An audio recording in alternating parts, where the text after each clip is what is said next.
أشهد أن لا إله إلا الله وحده لا شريك له وأشهد أن محمدا عبده ورسوله أما بعد فأعوذ بالله من الشيطان الرجيم بسم الله الرحمن الرحيم الحمد لله رب العالمين الرحمن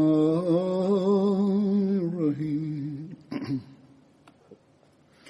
مالك يوم الدين إياك نعبد وإياك نستعين اهدنا الصراط المستقيم صراط الذين أنعمت عليهم غير المغضوب عليهم ولا الضالين.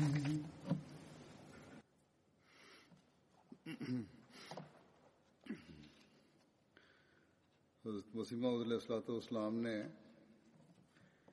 एक मौके पर फरमाया कि मैं खुदा ताला का शुक्र करता हूँ. Bismillahirrahmanirrahim. Hazreti Halifatul Mesih kaže da je jednom obećani Mesija a.s. rekao: zahvalan sam uzvišenom Allahu koji mi je podario lojalnu i iskrenu zajednicu. Primijetio sam da kad god zatražim nešto od njih, oni odmah odgovore sa velikim žarom i pokušavaju da budu jedni iznad drugih u tome, i vidim da je njihov duh pun pravednosti i iskrenosti. Njihova predanost, ljubav i iskrenost prema obećanom Mesiji a.s. je vrlo iskrena. Postoje bezbrojni primjeri ashaba obećanog Mesija a.s. u vezi ovoga. I postoje razni podaci kroz njihove familije koji su prihvatili Ahmedijat na samom početku. I također u raznoj literaturi i hudbama od halifa, znači postoje razni zapisi o ovom. Kako god ta veza koja je postojala u vrijeme obećanog Mesija a.s. i koja se nastavila u njihovim porodicama je do dan danas. I također u onima koji su se poslije pridružili. Kako god ova veza nije prestala i nastavila se poslije obećanog Mesija a.s. kroz njegove halife, i ovo je kao znak koji se nastavlja kao jedinstvo zajednice. Kad je obećani Mesija, kad je on informisao zajednicu da je došlo njegovo vrijeme odlaska sa ovog svijeta, kad mu je to Allah dželešanuhu objavio, on nam je također dao radosne vijesti o instituciji hilafeta kao radosnu vijest od uzvišenog Allaha. Onda je obećani Mesija a.s. napisao u knjizi Al-Vasijet: nemojte biti tužni u vezi onog što sam vam rekao, niti vaša srca trebaju da budu tužna. Ja vam kažem da je potrebno za vas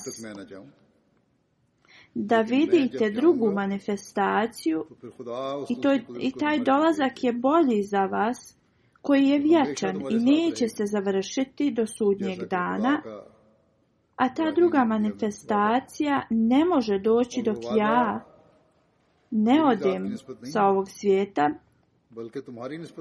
ali kad ja odem, Allah će da pošalje ovu drugu manifestaciju i ostaće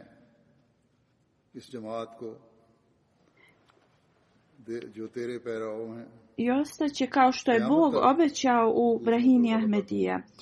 Obećani Mesija alejhi selam je rekao, ovo obećanje nije za mene, radije je za vas, jer Bog mi je rekao, ja ću učiniti ovaj džemat koji su tvoji sljedbenici da opstanu do sudnjeg dana. Poslije smrti obećanog Mesija alejhi selama, prema obećanju Allaha dželešanuhu, institucija hilafeta je započeta.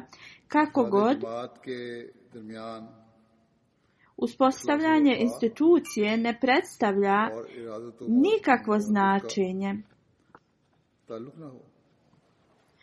Ali iskrena veza između halife i džematlija, ljubav i iskrenost i poštovanje, ovakva veza samo može biti uspostavljena jedino od Allaha dželešanuhu. Nijedno ljudsko biće ne može ovo stvoriti. I ova veza je nešto što garantuje jedinstvo i progres zajednice. Ovo je također primjer i dokaz istinitosti obećanog Mesija alejhi selama i Božji nastavak podržavanja obećanog Mesija alejhi selama i istinitost Ahmedija muslimanske zajednice. Ovo posjeduju rođeni Ahmedi, a također i oni ljudi koji su se tek pridružili, slično djeca, omladina, muškarci, žene. Također Ahmedi koji žive daleko i koji nikada nisu poznali halifu vremena i oni su svi dio ovoga. Što dalje, svi ovi ljudi su dio ove lojalnosti. I oni kad god dobiju poruku ili neko naređenje, instrukciju od halife vremena, oni odmah rade na tome i pokazuju njihovu ljubav i iskrenost. I to je vrlo zadivljavajuće. I ovo je sve kao praktični primjer ispunjenja obećanja od uzvišenog Allaha. I kao što sam spomenuo, napredak zajednice je povezan sa ovim. I veza džematlija između halife i njih je nastavak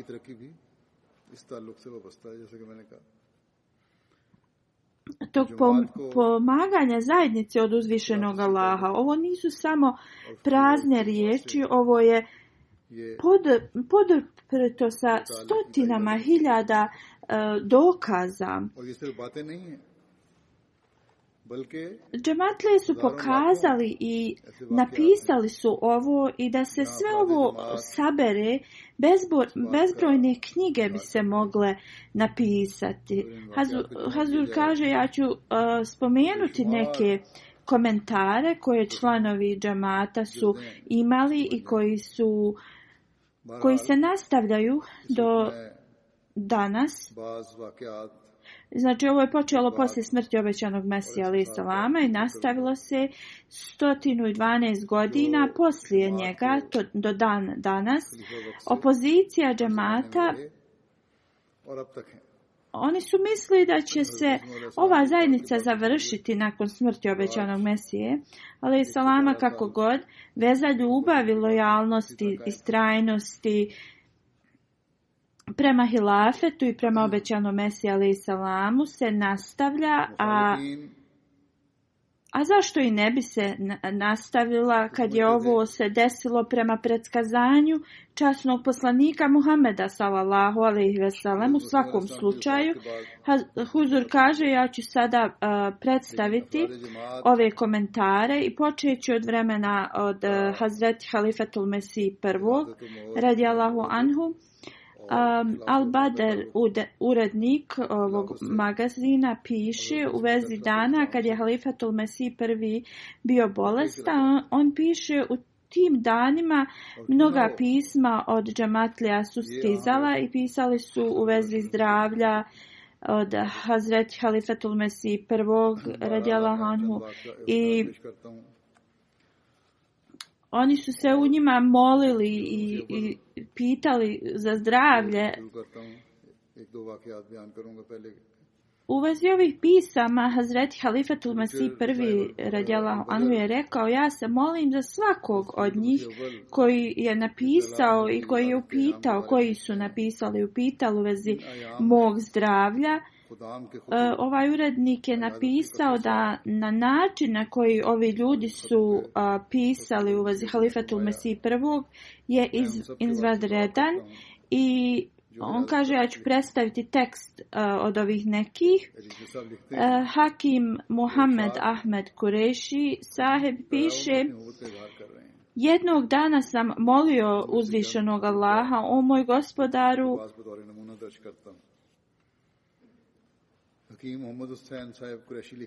prostori Hazreti Nuh alejselama su bili ograničeni do određenog mjesta, a jedino si ti informisan današnjim potrebama. On kaže, prihvati naše molitve i produži život od Halifatul Mesih I kao od Hazreti Nuh alejselama. Onda brat Muhammed Hasan sahib iz Punjaba je napisao, bio sam toliko sretan kad sam pročitao vijesti da se zdravlje od Halifatul Mesih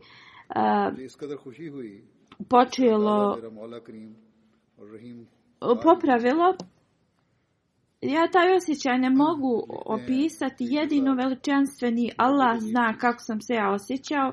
Urednik dalje piše, ljubav je čudna stvar. Naš prijatelj Mian Bahš sahib iz Australije, koji radi u trgovačkoj instituciji, piše, naslov novinama iz Kadijana ne treba da bude samo naslov Halifatul Mesih, ali u tom istom naslovu treba da piše u vezi zdravlja od Halifatul Mesiha. Razlog ovoga, kad god mi otvorimo Badr novine, prve riječi koje naše oči traže su u vezi zdravlja od Halifatul Mesiha.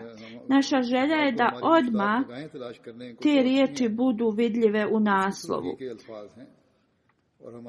I one će nam dati smiraj srcima prije nego što pročitamo cijeli tekst novina. Urednik piše da mi smo prema njegovim zahtjevima to i uradili i pisali bi na taj način. Hazreti Abu Abdullah sahib, koji je bio ashab obećanog Mesija alejhi selama, piše, on je jednom sjedio sa Halifatul Mesih I i tražio je od njega da mu da neke upute. Hazreti Halifatul Mesih I radijallahu anhu je rekao da ja ne vjerujem da postoji išta na što ti nisi već izvršio. Jedna stvar je ostala, a to jeste da naučiš Kur'an na pamet. Kad je ovaj čovjek čuo riječi Halifatul Mesiha, on je odmah odlučio i počeo da uči Kur'an na pamet. On je imao 67 godina kad se ovo desilo i postao je hafiz i ovo je primjer iskrenosti i poslušnosti prema riječima od Halifatul Mesiha.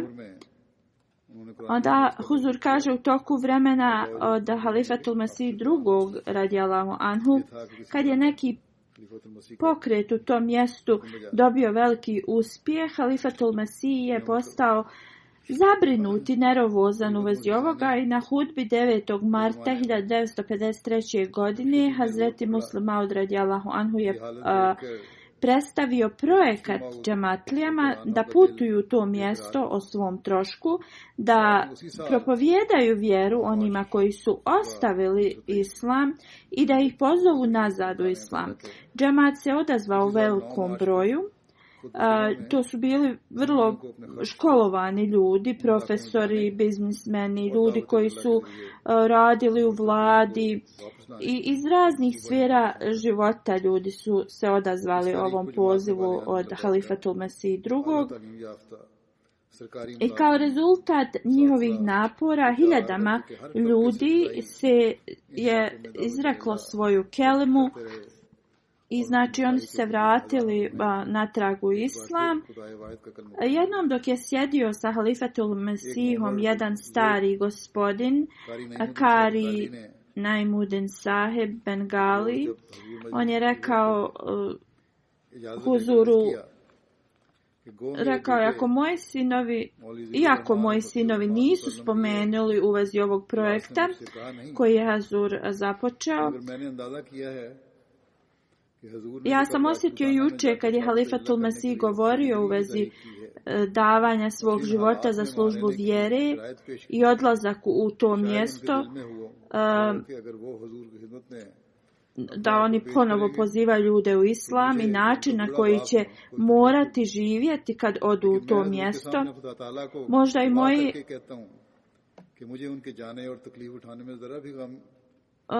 kao možda imaju neke rezervacije u srcu, ja mislim on govori o svojim sinovima, ako oni pristanu na ovo, možda misle da ću ja biti u teškoj situaciji, ali on kaže kako god Allah dželešanuhu mi je svjedok ispred Halifatul Mesiha da ja nemam nikakve rezervacije u svom srcu.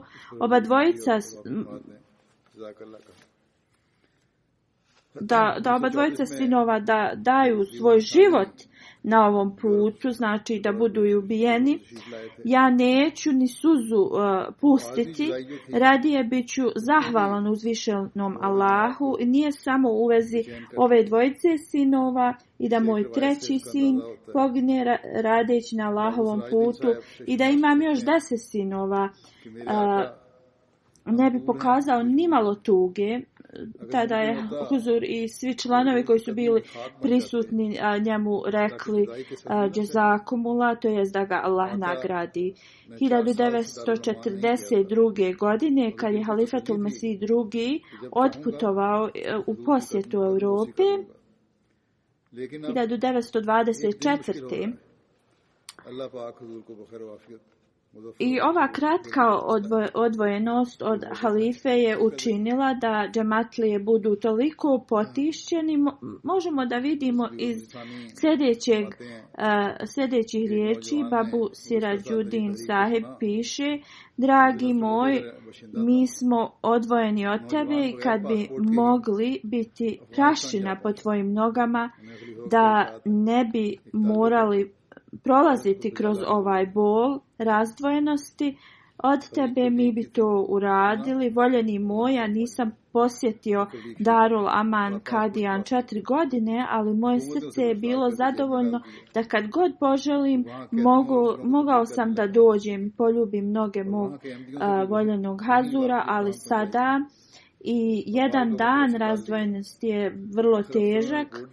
Da uzvišeni Allah uskoro dovede huzura nazad u dobrom zdravlju i sa uspjehom i pobjedom. Ko može da ima ovakvu vezu koja je ispunjena ovolikom ljubavi? Halifatul Mesih II. Također kaže da jedan čovjek je čuo u vezi ovog pokreta i on je odmah otputovao u Afganistan i to je uradio bez pasoša. On je mislio da je naređenje halife i on je to odmah ispunio. A instrukcije su bile da se ide raditi tablik čim i on je, kad je ovo čuo, on je otišao u Afganistan bez pasoša. Vlada ga je uhapsila i pritvorila, on je boravio u zatvoru, ali i tu je radio tablik zatvorenicima i stražarima.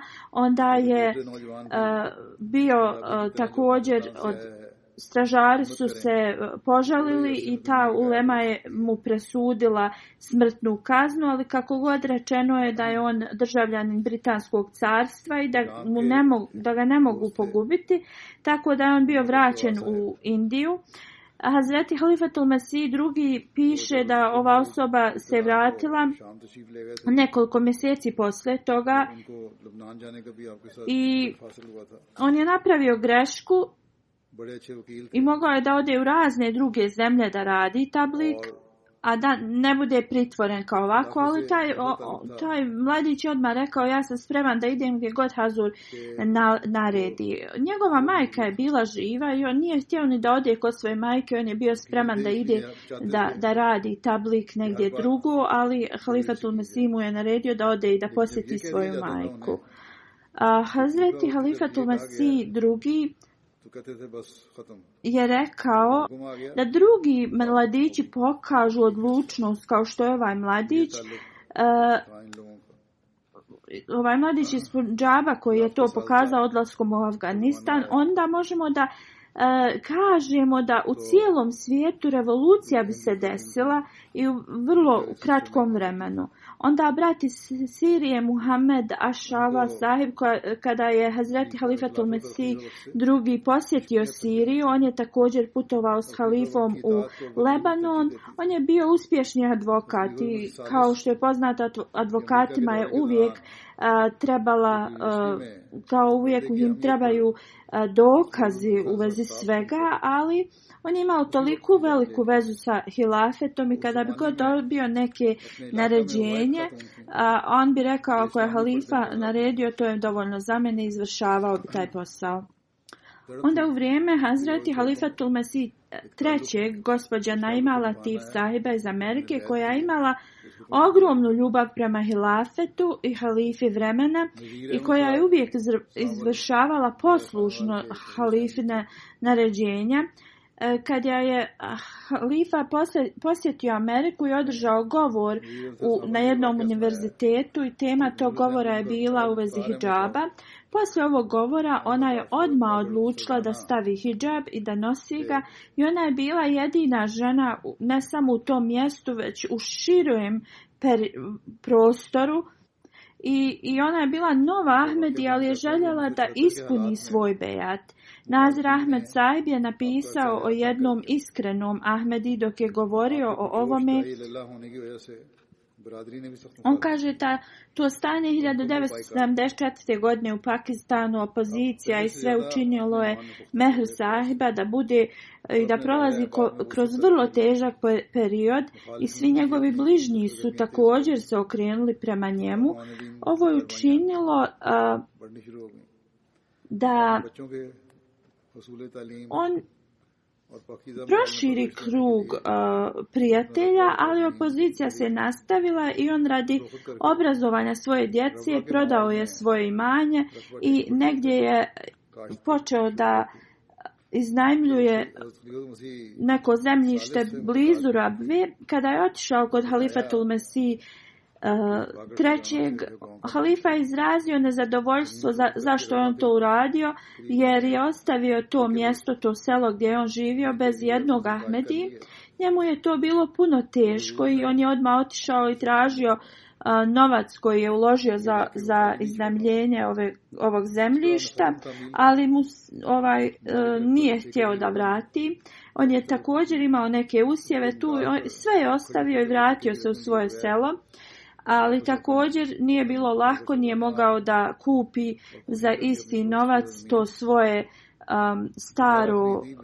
staro imanje, platio ga je dosta više, ali on je otišao, kupio to, vratio se i došao je kod Halifatul Mesih III i rekao mu je ovo. Tada halifa je bio toliko sretan ovim njegovim činom, ali Mehr sahib je bio još sretniji. Halifatul Mesih III spomenuo je u jednoj od svojih hutbi kad je otputovao 1970. godine u Afriku. On kaže imao sam velike poteškoće, put je bio vrlo predugačak, ali kaže poslije putovanja jedan imam tu misionar, on je sastavio skup, ali zbog kratkog vremena problem je bio u tome da se Huzur nije mogao sastati sa svim Ahmedi iz tog mjesta. Poslije održanog, tu su bili prisutni ne-Ahmedi ljudi i Huzur je održao govor i poslije je također bilo pitanje i odgovori. I onda kada je bilo oglašeno da Halifatul Mesih se neće moći rukovati sa tim ljudima, tu se tako desilo da jednostavno i osiguranje oko Halifatul Mesiha se izgubilo, kolika je to bila kao sila ovih ljudi. Oni su išli direktno prema Huzuru i oni su pružali njihove ruke i rukovali se i Huzur opisuje da osoba koja je stajala iza te osobe koja se rukovala, ona bi uzela rukom svojom i pomakla ruku od druge osobe i onda bi i ta osoba počela da drži ruku, da se rukuje i tako bi sljedeća osoba to radila. Hazreti Halifatul Mesih III kaže, pošto su tu bili ne-Ahmedi, ja sam njima pokušao, rekao sam im da, pošto Ahmedi znaju tu ogromnu vezu između halife i džematlija, ali on kaže, ja sam rekao njima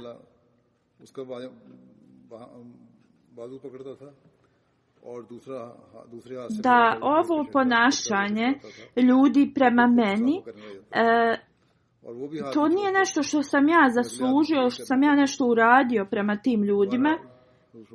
Oni su toliko daleki od mene, oni ne znaju nešto mnogo o meni, oni me nikada nisu vidjeli i da odjedanput ovako reaguju prema meni. Ova njihova ljubav je potpuno usađena od strane uzvišenog Allaha.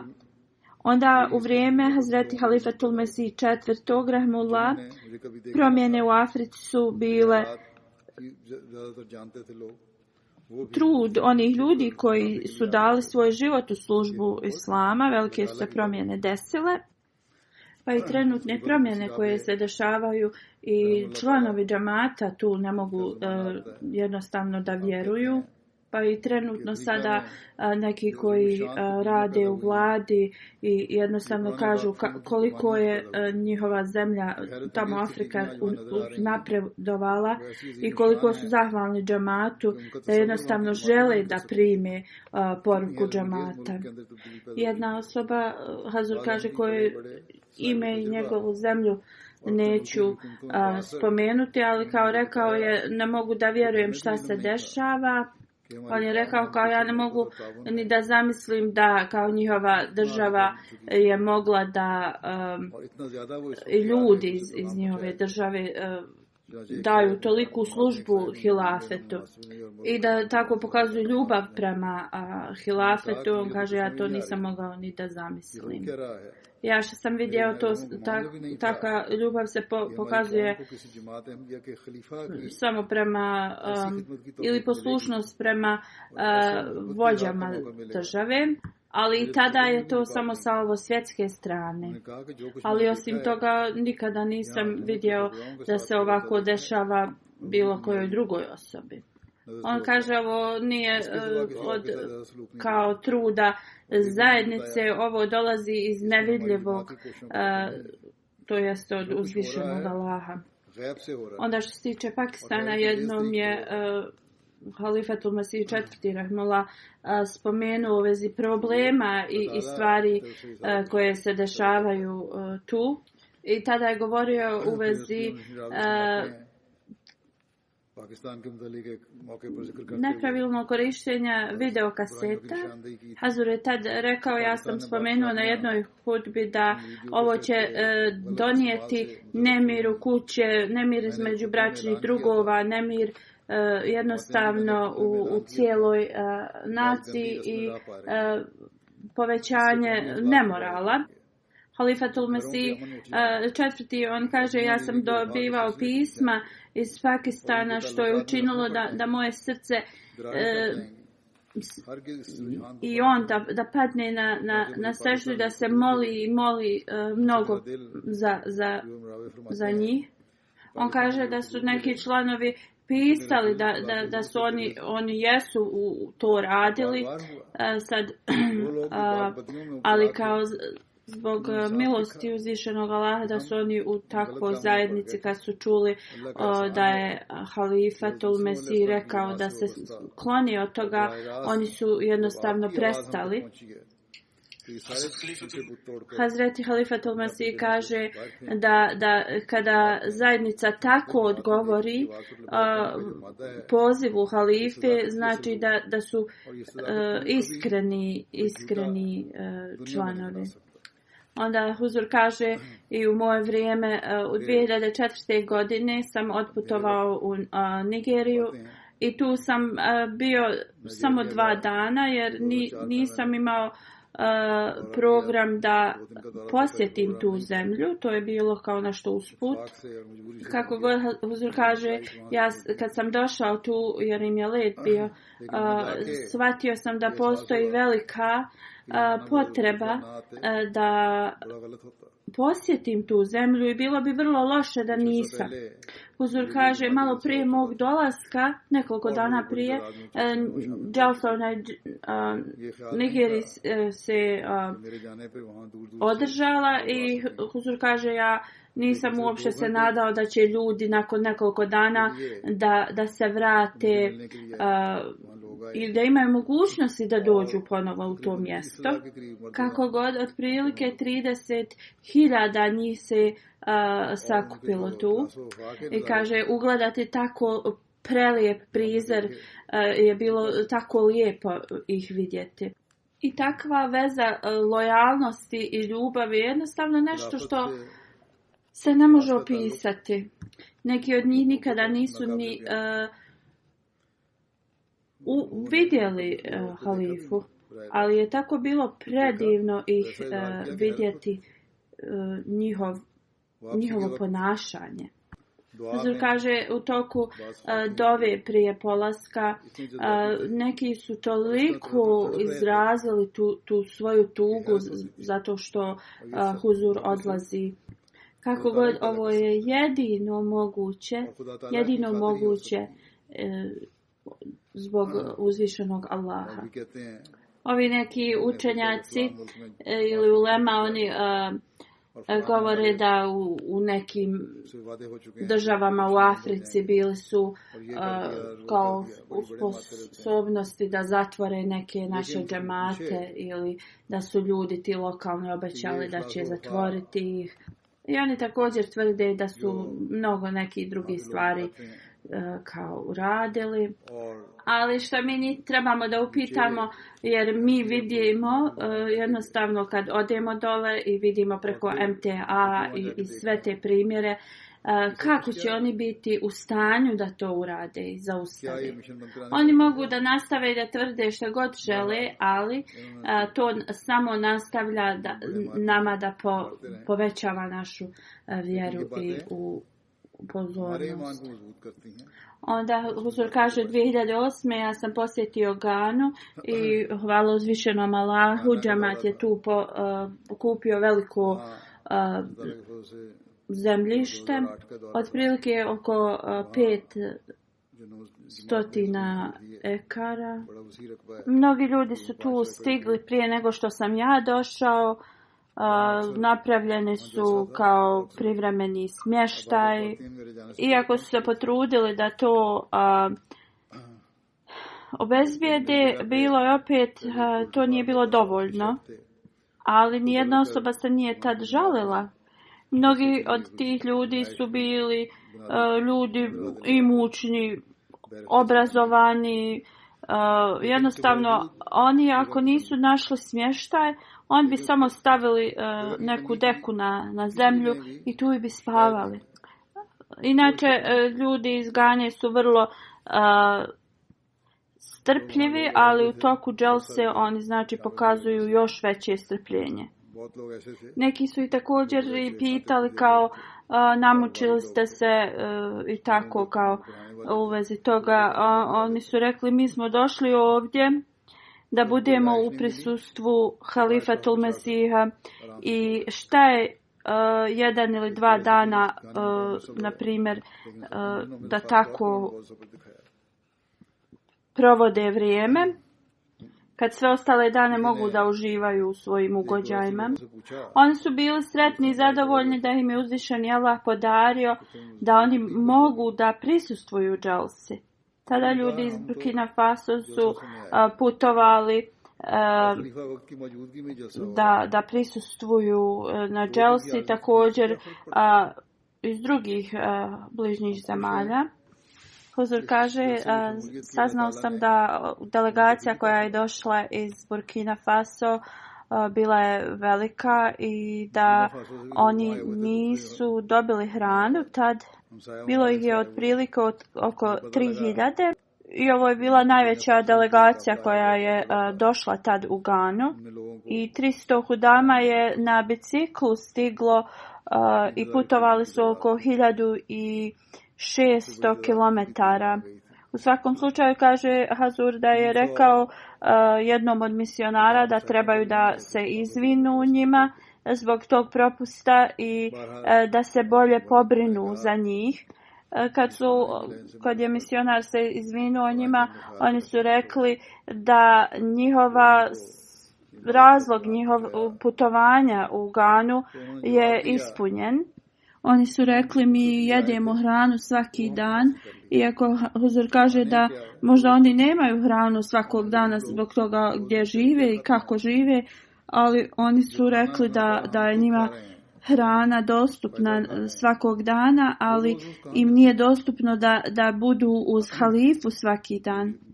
Džemat u Burkina Faso je vrlo mlad džemat i Hazur kaže ja kad sam bio tad u Gani možda su oni bili oko 10 do 15 godina star džemat, a sad možda oko 30 godina da je džemat u Burkina Faso uspostavljen. Kako god oni su nastavili da povećavaju svoju lojalnost i iskrenost. Njihovo stanje možemo da ocijenimo kroz to da oni su boravili u istoj odjeći 4 do 7 dana i kad su se vratili su se u istoj odjeći, tako možemo da vidimo kako je njihovo stanje što se tiče imovine.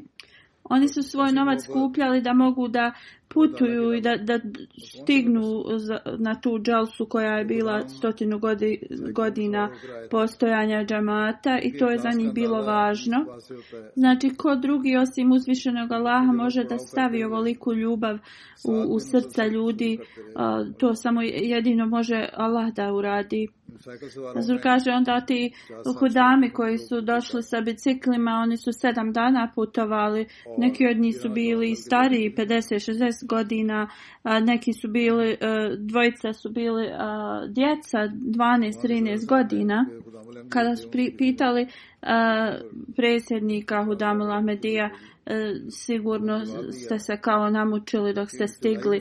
Njegov odgovor je bio da raniji muslimani islama su se žrtvovali toliko puno za islam i on je rekao mi želimo da naša omladina ima takav žar prema žrtvovanju.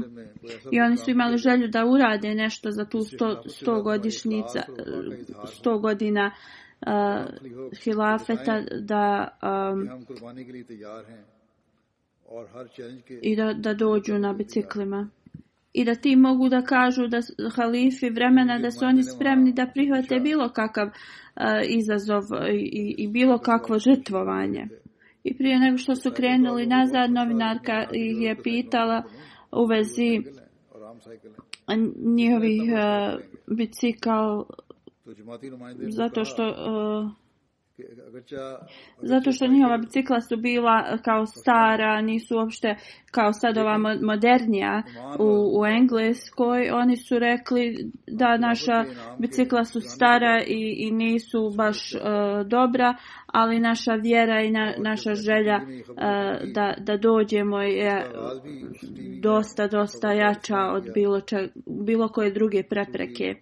I kada je članak izašao u novinama, bilo je naslov je bio kao putovanje od tog i tog mjesta samo radi uzvišenog Allaha i da bi obilježili kao 100 godina hilafeta. Ovi Ahmedi nisu rođeni Ahmedi. Ovi Ahmedi dolaze iz mjesta gdje nemaju ni putevi, znači da dođu kako treba. Neki žive u mjestima gdje nemaju ni vode, ni struje. I samo su prije nekoliko godina primili Ahmedijat, ali kad vidite njihov primjer, jednostavno to vas ostavlja na vas tako veliki dojam. Ovi ljudi žive u tako teškim situacijama i ekonomskim situacijama, ali poslije prihvatanja iskrenog sljedbenika, časnog poslanika, sallallahu alejhi ve sellem, poslije prihvatanja obećanog Mesija, alejhi selama, oni su toliko istrajni, toliko pokazuju taj primjer istrajnosti. I zato uvijek trebamo da se molimo da uzvišeni Allah podari da se što više poboljšavaju u svojoj vjeri i iskrenosti, a također da se molimo i za nas sve. Član iz Burkina Faso, Ibrahim Saib, on kaže, ja sam prihvatio Ahmedija 2005. godine i nakon 3 godine, tad kad je on došao u Ganu, on je rekao, ja sam tek shvatio šta sam ja zaista našao. On kaže, ja ne mogu da izrazim svoju sreću jer sam danas upoznao halifu vremena. Nekima ste mogli vidjeti takav dokaz jer suze su im bile, oči su im bile pune suza i toliko ti ljudi koji su tek prihvatili islam imaju takvu predanost. Prošle godine jedna osoba je u tom džamatu pokušala da izazove neke neprijatne situacije i jednostavno omladina je bila pod njegovim utiskom, iako su oni i dalje smatrali Ahmedi muslimanima, ali su se malo počeli kao da odvajaju od administracije džamata u tom mjestu. Huzur kaže, ja sam poslao jednog misionara iz Malija da jednostavno preispita situaciju i on kad je došao, on im je jednostavno objasnio da vi kažete da ste prihvatili džamat, da jednostavno ste poslušni halifi vremena, a vidi šta vi radite sad. Onda su oni počeli da mi šalju pisma i jednostavno se izvinjavali i rekli su da zbog nedostatka jednostavno treninga i moralnog tog treninga da su jednostavno zbog toga to radili. Kako god oni su pisali da oni imaju veliku vezu i ljubav prema hilafetu i ne bi mogli ni pomisliti da se odmaknu od hilafeta. I hvala uzvišenom Allahu, oni su opet postali dio džemata. I znači zbog nedostatka treninga oni su se kao odmakli malo, ali čim je im lijepo objašnjeno i sve, oni su jednostavno odmah pokazali svoju grešku i svoje izvinjenje. I odmah su rekli da je njihova lojalnost uz hilafet. Ali što više oni su rekli kad su se malo odmakli od džamata u svom mjestu, jednostavno to nikada nije narušilo njihovu vezu i lojalnost prema hilafetu. Distanca je bila samo od nekih tih iz odbora u džamatu ljudi. Slično ljudi koji su došli iz Gambije, Ivory Coasta i svih tih država okolo Gane, oni su na sličan način izražavali svoju lojalnost i svoju iskrenost i svoje emocije.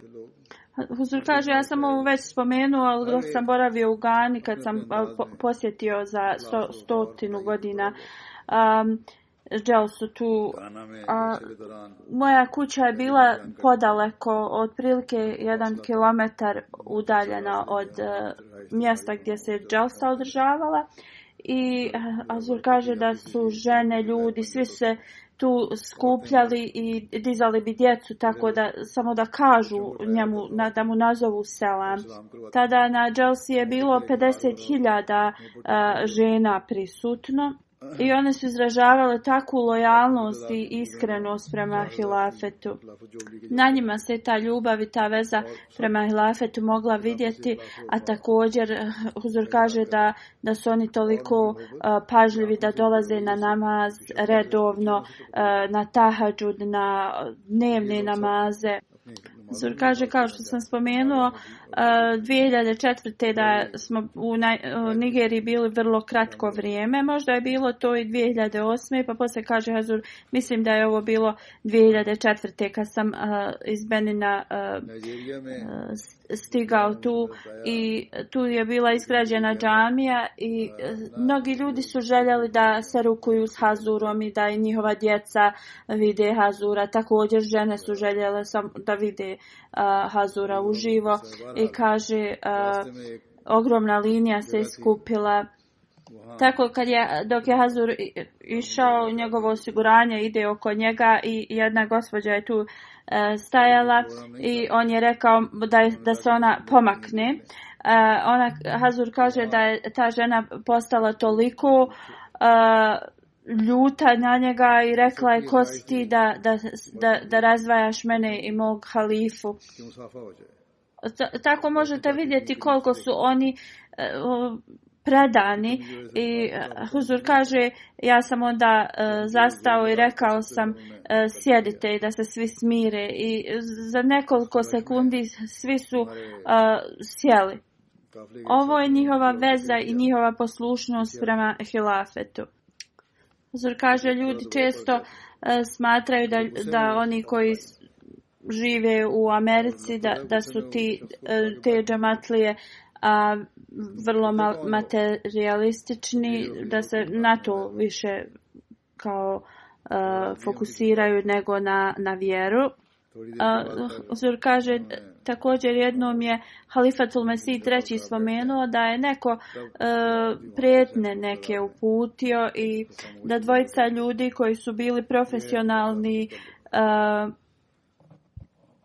radnici u osiguranju, oni su odmah došli i cijelu noć su boravili ispred njegove kuće gdje je on boravio u Americi. Hazur kaže, kako god kad sam posjetio Ameriku, tu ima toliko članova koji su iskreni i koji su odani i njihova isto delegacija iz Amerike dolazi koja je također uvijek izjavljuje njihovu iskrenost i odanost hilafetu. Znači, način njihovog ponašanja jednostavno negira to da su oni samo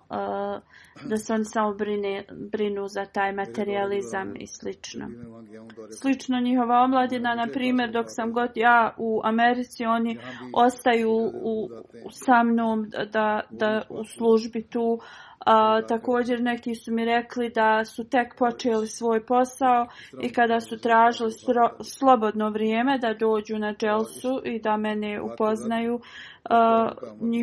njihov posao to nije odobrio i oni su napustali posao. Slično omladina iz Kanade, sve džematlije širom svijeta, da li to bilo u Europi, Americi, u Kanadi, možemo da nađemo ove istinske i iskrene osobe koje se žrtvuju za džemat. Kako god ta iskrenost i ljubav, to ne može se postići ljudskom moći. Sur kaže, nekoliko godina prije ja sam održao govor u Njemačkoj u vezi toga na temu kao poslušnost, iskrenost prema hilafetu. Kaže, ja sam to održao u Njemačkoj, ali to nije bilo samo za članove Njemačke i naveo sam neke primjere iz Njemačke, ali to je bilo za cijeli džemat. I tako sam, kaže, počeo da dobijam pisma širom svijeta, da ljudi jednostavno mi pišu i govore kao mi smo potpuno iskreni i spremni na bilo koje žrtvovanje. Također ljudi iz Njemačke džematlije su to tako pisali, onda su neki rekli mi kao članovi odbora, raznih odbora u džematu, mi bi nekada tvoja naređenja i instrukcije nekako tumačili malo i na svoj način, ali to se neće više kao desiti, inšallah, da uzvišeni Allah pomogne i njima i cijelom svijetu da se ovako ponašaju. Kasim Sahib iz Jordana piše, on kaže najveći dokaz istinitosti džemata i svega jeste prije nego što je ili kad je tek primio Ahmedijat, nekad bi mu prošle te misli da li je to istinski džemat, da li se sve izvršava i ispunjava prema obećanom Mesiji alejhi selamu, i onda je sanjao san da Halifatul Mesih donosi kao odluku između ispravnog i neispravnog, ljudi koji se svađaju i tako dalje. On kaže, u snu sam stavio svoju ruku na tvoju, Hazur kaže, on je meni pisao to pismo, i poljubio sam tvoj prsten. I odjedanput sam osjetio tu neku vašu ljubav prema meni i ogromna ljubav se ulila u moje srce koja se povećava svakog dana. On kaže, ja želim da dam ponovo svoju zakletvu lojalnosti i želim da dam zakletvu da se ja odmičem od svake osobe koja nije vama lojalna. U Bugarskoj velika je opozicija protiv džemata i jednostavno tek smo sad dobili dozvolu da se registruju kao džemat.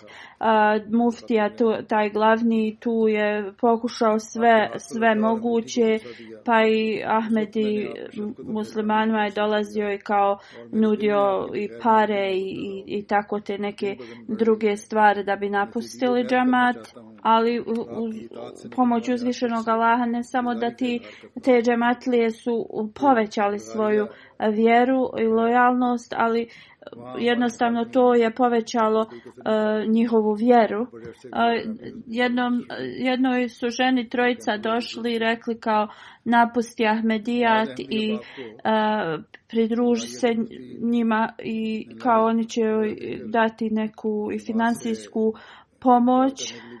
Huzur kaže, ova mudžahida, žena koja se bori da sačuva svoju vjeru, ona je rekla, ja sam nedavno upoznala svog halifu, Ahmedijat je istinski islam, i rekla je, uzvišeni Allah mi je pokazao 3 sna, sanjala sam 3 puta da je Ahmedijat istinski islam.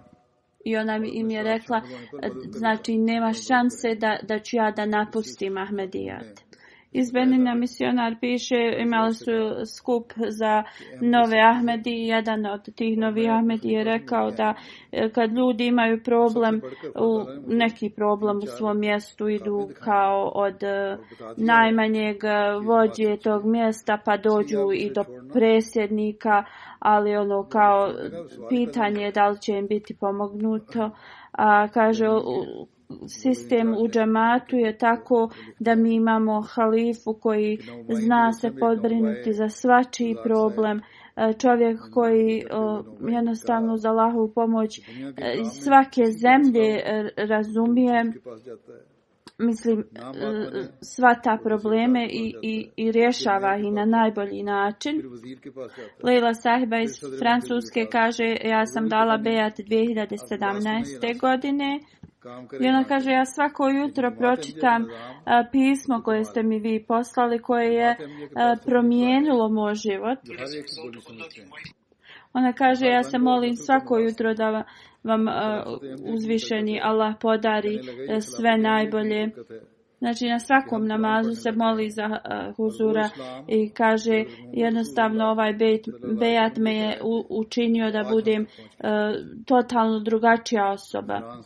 Misionar iz Malija kaže, Abdurrahman sahib koji je nedavno preminuo, prije nego što će preminuti na nekoliko, sakupio je svu svoju djecu i rekao da sam mlađi, ja bi uvijek išao u misionarski centar u njihovom mjestu i radio bi bilo šta god mogu da pomognem u tom centru.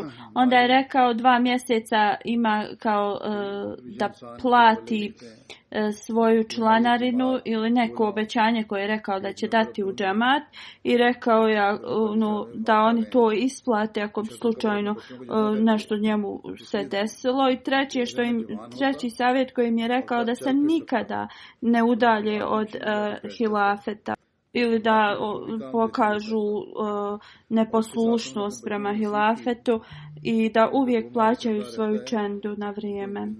Emir iz Gambije kaže da jedna gospođa, ona je dala bejat i kada je rečeno da se treba davati čenda, ta članarina, ona je dala neku svotu novca koja je bila malo i previše za njen standard i rekla je, ja s tim želim samo da postignem Allahovu ljubavi i ljubav njegovog halife. Izad sahib iz Tadžikistana kaže da njegova majka se razbolila, imala je dosta problema zdravstveni i kao niko se nije nadao da će da poživi. I on kaže, zbog moje veze sa Halifatul Mesihom ja sam bio siguran da ako zatražim da se Halifatul Mesih moli za nju da će ona ozdraviti. On kaže, napisao sam pismo i došlo je pismo, odgovor Hazura i također neki lijekovi homeopatski i moja majka je sad, je njoj 79 godina i ona je u dobrog zdravlja i planira također da ode na hadž. Uzmišljeni Allah uradi ovakve stvari da jednostavno učvrsti vjeru ljudima i tu vjeru da je zaista obećani Mesija alejhi salam istinit i da je on taj Mesija koji je predskazan od poslanika sallallahu alejhi ve sellem. Tahir Saib kaže, kada je otputovao u Tursku, sastao se sa nekom Ahmedi porodicom i on govori u vezi kako i djeca imaju tu veliku vezu i ljubav prema halifi. Jedno malo dijete je došlo, zagrlio ga je i pitao je kao, ako ja napišem pismo, da li ćeš ga odnijeti Hazuru za mene? I on je rekao, naravno da hoću. I on je nešto kao samo našarao. I kaže, ja sam ga upitao, šta si ti napisao to za Hazura? Kaže, ja sam napisao, Hazur, volim te. I Tahir Saib kaže da kada su dobili odgovor na to pismo, kao otac tog djeteta je javio da je dijete bilo vrlo sretno i cijela porodica. Slično misionar iz Makedonije piše u vezi također u vezi djece.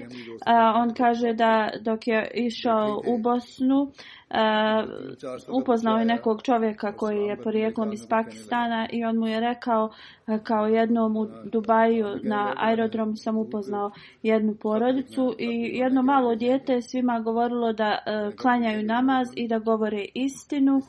On kaže, ja sam saznao da je ta porodica, da su oni Ahmedi i muslimani i kaže, upitao sam to dijete kao, šta je tvoja najveća želja?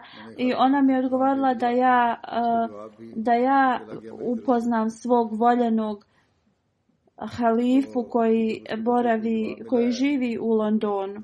On kaže da je to ostavilo jedan veliki utisak na njega, da djevojčica tako mlada, znači da joj je to jedina želja ili najveća želja.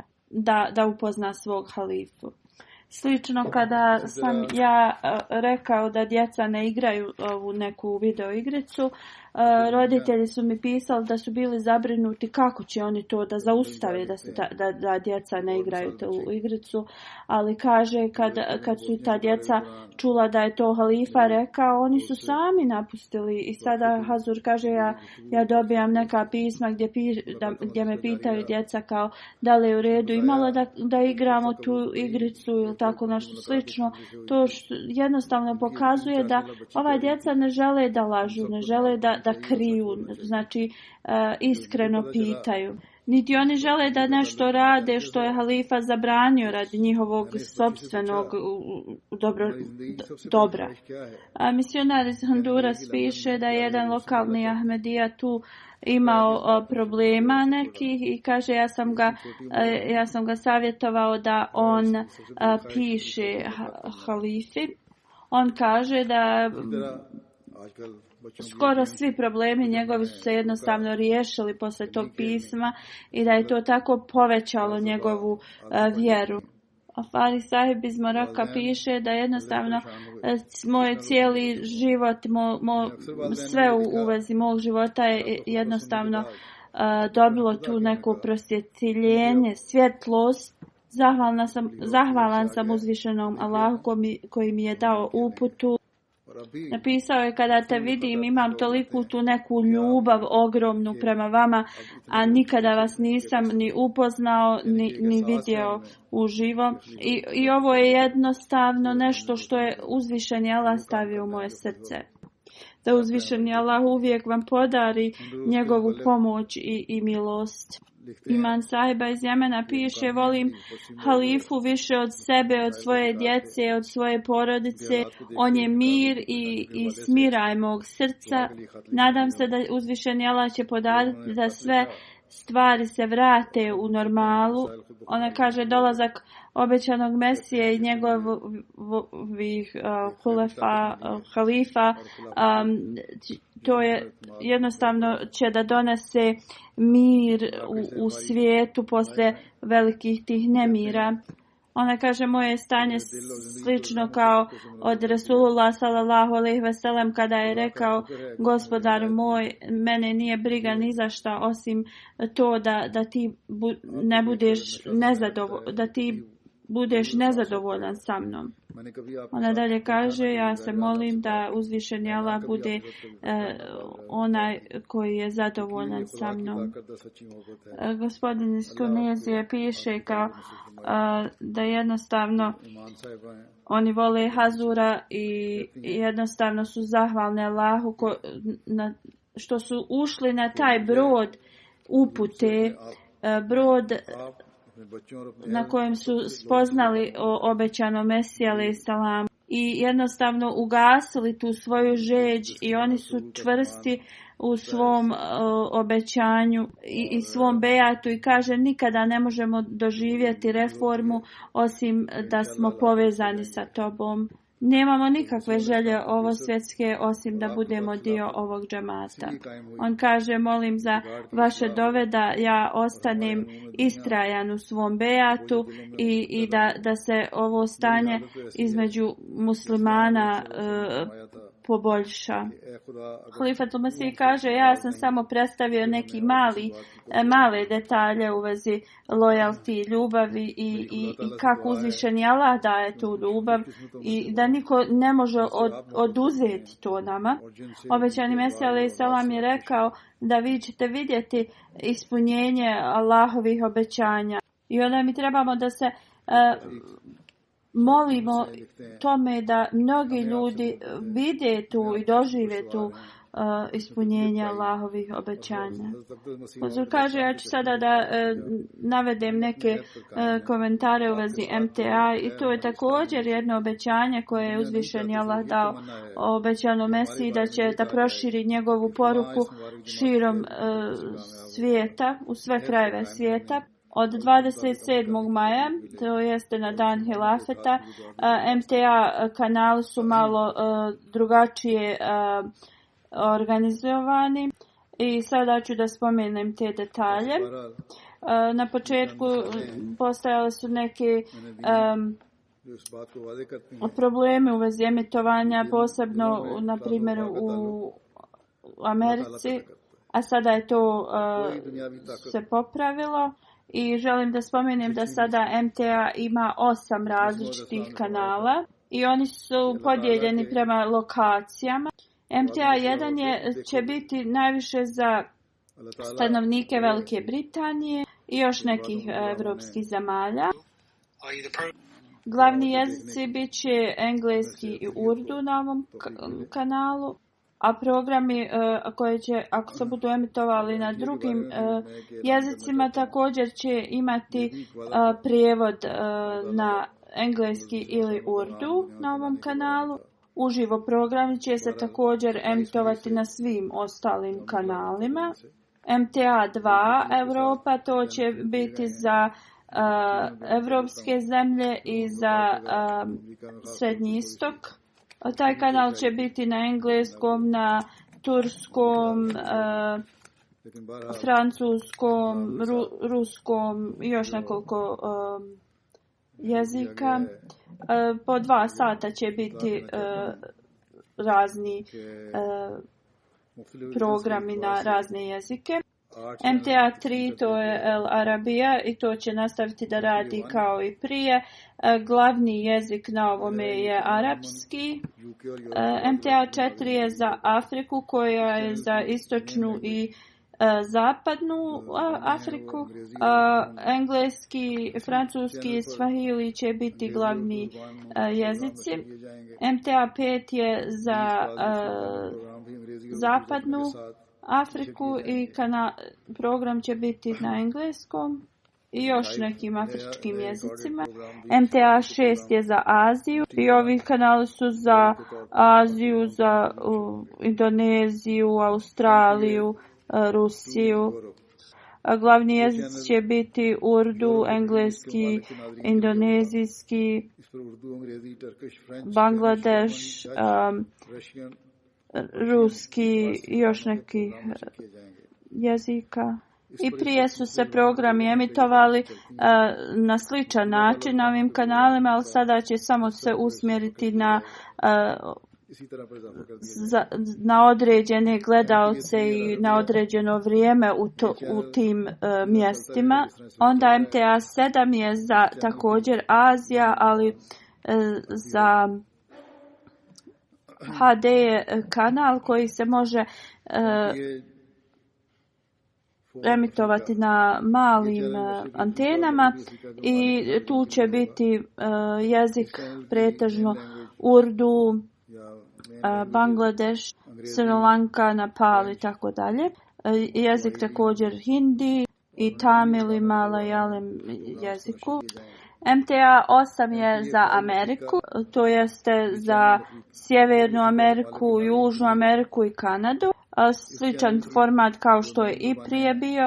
Neka razlika je u programima. Znači MTA Amerika će biti za Sjevernu, Južnu i Kanadu. I jezik koji će se emitovati je engleski i urdu i francuskom i španjolskom jeziku. Uživo programi će se da emituju na svim MTA kanalima, naravno s prijevodom na razne jezike. Onda MTA njemački islam, to jeste program iz Njemačke i to će se emitovati na MTA 2. I onda francuski program koji će se emitovati na MTA 1. MTA 2 i MTA 4 i MTA 5. U svakom slučaju ovo je samo bilo napravljeno prema potrebama ovih kanala i nema neke velike promjene, možda u nekim vremenskim promjenama, ali sve ostalo ostaje slično. Da uzvišeni Allah blagoslovi ove promjene i da MTA bude u stanju da još bolje emituje širom svijeta programe. असल में तो सूरी तौर पर वही उसी तरह जारी है जैसे पहले जा रही थे ये सारे चैनल। बहरहाल ये MT8 अमेरिका का जो नाम दिया गया है, इसमें अमेरिका, नॉर्थ अमेरिका और कनाडा वगैरह के नाज़रीन के लिए होगा। ये चैनल की ज़ुबानें अंग्रेज़ी और उर्दू होंगी। इसके अलावा फ्रेंच और स्पेनिश ज़ुबानों के प्रोग्राम भी इस पर नशर किए जाएंगे। MTA के लाइव प्रोग्राम जो हैं, MTA के दर्जे लाइव प्रोग्राम मुख्तलिफ चैनल पर नशर होंगे। राय हुदा, अल-हिवार और मुबाशर और बंगला प्रोग्राम MTA के तमाम चैनल्स पर इन प्रोग्रामों का तर्जुमा उन चैनल्स की मेन लैंग्वेजेस के साथ नशर किया जाएगा। और फिर MTA जनरल और इस्लाम, ये क्रिश्चियन या जर्मनी की ज़ुबानें अल्फाज हैं, ये MTA 2 यूरोप पर नशर किए जाएंगे। होराइजन दी इस्लाम, MTA 1, MTA 2 यूरोप, MTA 4 अफ्रीका और MTA 5 अफ्रीका पर इस चैनल की नशर किया जाएगा। ये फ्रेंच में मेन लैंग्वेज के साथ इसका तर्जुमा भी साथ साथ आता रहेगा। और इसी तरह इंतखाब रसूल वगैरह के जो प्रोग्राम हैं वो भी MTA 1 पर और MTA 2 पर यूरोप पर, MTA 6 एशिया पर और MTA 7 एशिया पर नशर होगा। बहरहाल ये थोड़ी सी तब्दीली की गई है चैनलों के हिसाब से भी, और शायद बहुत दफ़ा सेटिंग में कोई अमूमन तब्दीली कोई नहीं होगी, पहले ही चल रहे हैं इसी तरह। ये नाम दिए गए हैं मुख्तलिफ चैनल को इस हिसाब से। बहरहाल अल्लाह ताला ये जो निज़ाम ये बनाया गया, अल्लाह ताला इसमें बरकत डाले और इसको MTA को पहले से बढ़कर इस्लाम का हकीकी पैगाम दुनिया को पहुँचाने की तौफीक अता फरमाए।